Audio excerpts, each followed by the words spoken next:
en prison. Le président Gbagbo ne m'a jamais parlé par intermédiaire. Depuis que je le connais, que je fonctionne avec lui, dans notre fonctionnement, il ne me parle jamais par intermédiaire. La seule fois qu'il m'a demandé de faire une commission, c'était dans sa cellule. Moi, j'ai vu mon mentor, mon chef, tout malheureux. Il m'a fait une seule commission que j'ai menée à bien. Je vais vous citer des noms aujourd'hui. On en finit ça avec. Parce que mon silence risque de se retourner finalement contre moi. Président, qu'est-ce qui n'y va pas? Il me dit, il y a un problème. Président, il y a quel problème? Ça, c'est la commission qui m'a faite. Il me dit, la maison qui sert de siège au Front populaire ivoirien appartient à Nadi Bamba. Je dis, mais comment? Il dit, petit, il faut laisser ça. Donc, elle est en colère. Est-ce que tu peux m'aider? C'est tout ça que vous voulez que je parle ici? Vous me mettez en mission? Il dit oui. Afi N'Guessan, dont on disait qu'il était mon ami. Si j'étais en parlant avec lui, comment j'aurais fait cette mission? Donc, le lendemain à 7 h, quand on ouvre les cellules, il est 6 h à Abidjan. Je vais au téléphone chez les gardes. Je demande à parler à Mme Angéline Kili, que je salue au passage, l'épouse d'Afi N'Guessan. Je l'ai au téléphone, heureusement. Je dis, maman, passez-moi votre mari. Hésitante qu'elle était, je la taquine. Maman, où vous faites chambre à part? Elle dit non, elle me le passe. Je dis, président Afi, je cite des noms, il est en vie. Le président Gbagbo souffre d'un problème. Votre siège est la maison de Nadi Bamba. Est-ce que vous pouvez rétrocéder cette maison? Il dit, mais ce n'est pas possible. Nous, c'est nos DG qui ont cotisé pour payer cette maison. Comment elle appartient à Nadi Bamba? Je dis, laisse tout ça, président. Fais-le au nom du président Gbagbo. Je t'en prie.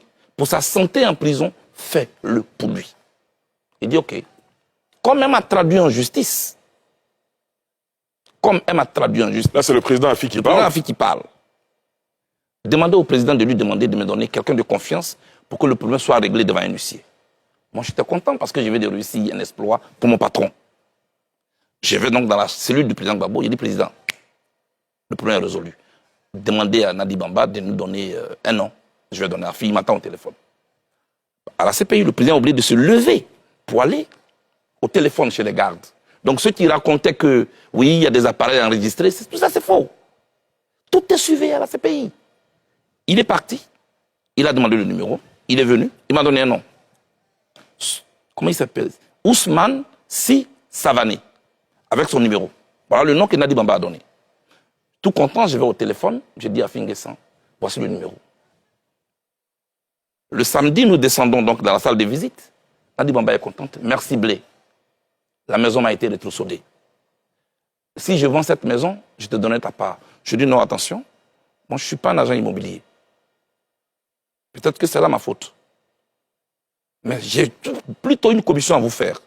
Évitez d'aller prendre les problèmes dehors pour les amener en prison. Ça fait souffrir le président. Vous ne savez pas ce que c'est que la prison. Ali, je dis aujourd'hui aux membres du PPACI, ce qui leur sert de siège aujourd'hui, c'est la seule commission que le président Gbagbo m'a faite. À partir de là, est-ce que je deviens l'ennemi? Tout le narratif qui a été construit autour du président Gbagbo, c'était pour nous éloigner. Avec le même conglomérat qui aujourd'hui désobéit à l'ordre du président Gbagbo et qui est en train de partir. Quand vous dites le conglomérat, vous faites allusion à qui? Mais il y a Stéphane Tipré, qui est parrainé par Nadi Bamba, avec tout leur groupe d'anciens UNG. C'est eux qui aujourd'hui sont venus nous diviser à la gauche. Regardez, Lida Kwasi est en prison. Damana Pikassa est en prison. Kone Boubaka est en prison. Tous les camarades de gauche sont en prison. Le conglomérat de l'UNG est dehors. La gauche ivoirienne est victime d'un complot d'infiltration.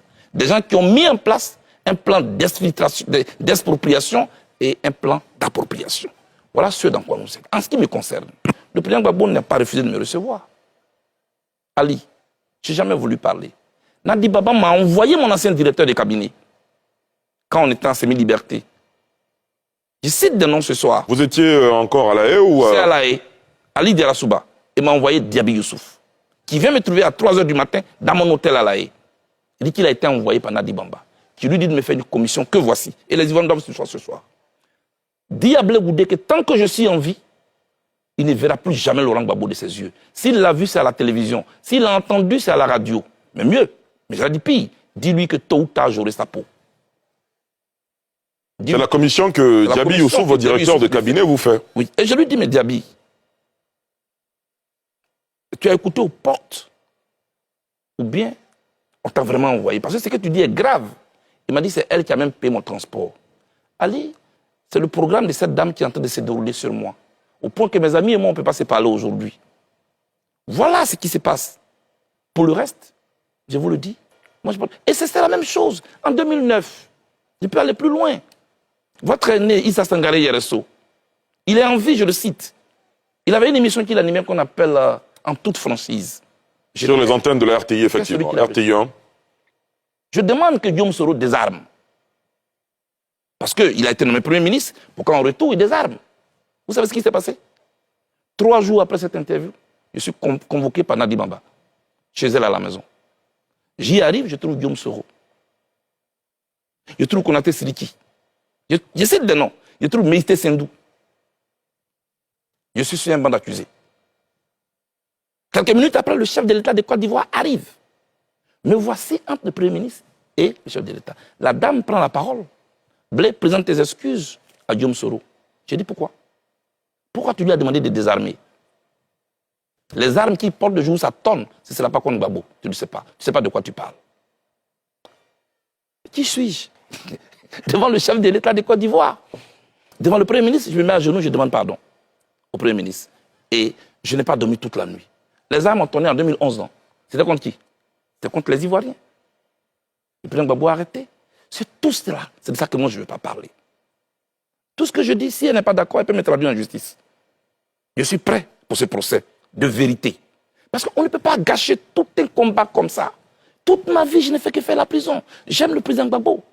Je n'ai rien contre le président. Est-ce que vous avez essayé d'utiliser d'autres voies et moyens pour rencontrer le président Gbagbo? Je suis allé rencontrer le pasteur Dion. Il est en vie. Je lui ai dit, est-ce que vous pouvez approcher mon père?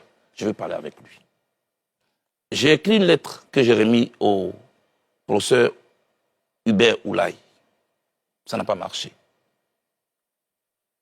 Je me suis rapproché de tous les chefs départementaux coutumiers de Gagnoa, avec à la tête Boga, Sivori. Ils sont allés rencontrer le président Gbagbo à ma demande. Ils sont revenus, ils m'ont dit, il dit que tu ne lui as rien fait, mais il s'organise pour te recevoir. Je leur ai dit, c'est pas vrai, ça ne va pas se passer. Parce que le programme d'une dame est en train de se dérouler. J'ai fait tout ce que je pouvais faire pour rencontrer le président Gbagbo. Donc les jeunes gens qui sont instrumentalisés sur les réseaux sociaux, non, mais il n'a jamais demandé, ils ne savent pas de quoi ils parlent. Moi, je ne suis pas leur ennemi.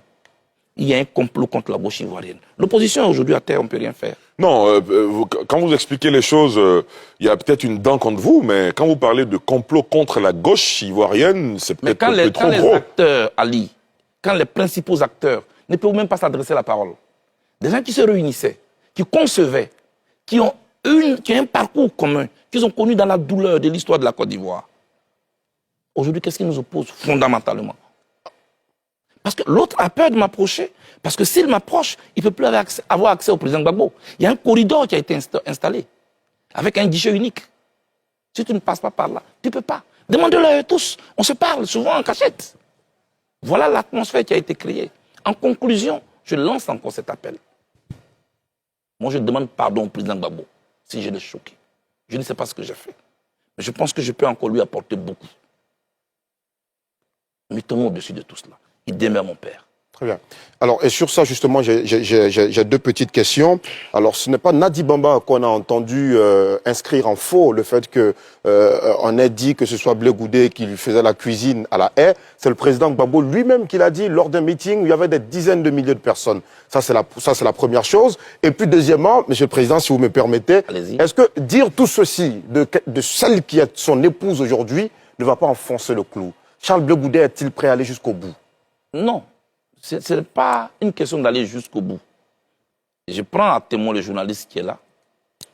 Ça fait 3 ans que je suis en Côte d'Ivoire, qu'on m'accuse de tous les maux d'Israël. Je n'ai jamais voulu parler. Mais la rumeur court, elle court, elle court. Le silence est d'or, c'est vrai, mais le silence a souvent des relents de trahison et de complicité. Votre silence peut vous condamner, souvent. C'est pourquoi je veux éclairer en interne des Ivoiriens. Ça veut dire que durant toutes ces années, vous avez souffert? Oui, il y a des souffrances silencieuses qui détruisent plus que les bombes. Je souffre de ma séparation avec le président Gbagbo. Parce que j'ai beaucoup souffert avec lui. Je ne dis pas que j'ai souffert pour lui. Parce que moi, je souffert pour mes idées, pour mon idéal que je portais. Les Ivoiriens sont témoins. À la Cour pénale internationale, on ne s'est pas servi de moi pour condamner le président Gbagbo. C'était là que ça se jouait, la fidélité. J'ai été fidèle. Mais quand on sort de là, parlant de cuisine, vous me voyez moi en train de sortir de prison et je fais le tour des meetings pour dire oui, c'est moi qui suis. Non. Dès que nous sortons de prison, elle actionne les cyberactivistes sur les réseaux sociaux. Ah oui, Gbagbo ne parle plus à Blé Goudé. Moi, j'essaie de nier pour dire non, c'est pas vrai, parce que je veux protéger l'image du monsieur. Ah non, et puis des paroles sortent. Non, c'est pas lui qui cuisinait. Je suis donc obligé de rétablir la vérité, comme je suis en train de le faire ce soir. Et quand c'est lui-même qui parle maintenant? Oui, tout ça, je comprends aussi. Je ne veux pas commenter les propos du président Gbagbo. Je m'interdis ça. J'ai dit qu'il a tous les droits sur moi. Très bien.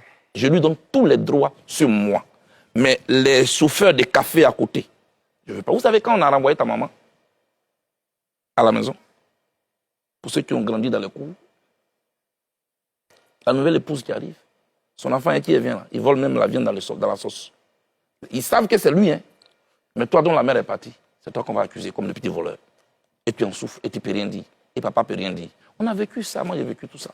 Donc je comprends, mais acceptez que je ne commande pas les propos du président Gbagbo. Mais ce conglomérat-là est en train de détruire notre combat. Voilà ce que je dis.